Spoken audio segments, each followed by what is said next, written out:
Sebagian bahan kebutuhan pokok di Kalimantan Selatan, nangkaya gula pasir, minyak lemak, hintalo, wan bawang hingga wayahini masih mengalami kenaikan. Kenaikan ini dikarenakan transportasi untuk mengirim barang terkendala dengan sulitnya mendapatkan bahan bakar minyak khususnya solar. Sebagian bahan kebutuhan pokok di Kalimantan Selatan, kayak gula pasir, minyak lemak, hintaluan bawang, hingga wayahini masih mengalami kenaikan. Dikarenakan transportasi untuk mengirim barang terkendala dengan sulitnya mendapatkan bahan bakar minyak khususnya solar. Kepala Dinas Perdagangan Provinsi Kalimantan Selatan Birhasani, Wayatakuni Prima TV Baisukan Jumat 18 Maret 2022 memadahkan sulitnya bubuhan angkutan barang mendapatkan solar menjadi kendala untuk mendistribusikan bahan kebutuhan pokok. Kelangkaan solar ini pun menimbulkan antrian panjang di SPBU hingga terjadinya keterlambatan pengiriman barang ke berbagai daerah, sehingga peran berbagai pihak nangkaya Pertamina, Hiswana Migas untuk mengatasi permasalahan tersebut sangatlah diharapkan. Begitu pula dengan pemerintah di Kabupaten Wan Kota, wan jajaran kepolisian, serta aparat keamanan lainnya di Kalimantan Selatan. Birhasani berharap kendala-kendala yang menjadi hambatan pendistribusian ini bisa teratasi dengan baik. Pemerintah di Kabupaten Wan Kota diminta untuk mengambil sikap dengan memberikan jalur khusus bagi angkutan barang dalam mencegah terjadinya antrian panjang.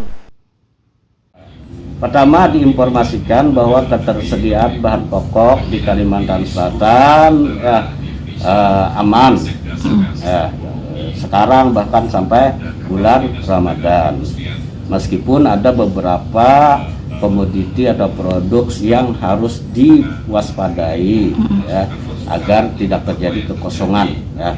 Misalkan produk-produk yang itu berasal dari luar daerah Kalimantan Selatan, gula putih kan itu dari luar ya, bawang merah, bawang putih dari luar ya, dan beberapa produk lain itu harus diwaspadai keberadaannya. Kenapa? Karena kita takutnya cuaca nanti ya, perjalanan melalui jalur laut ke Kalimantan Selatan.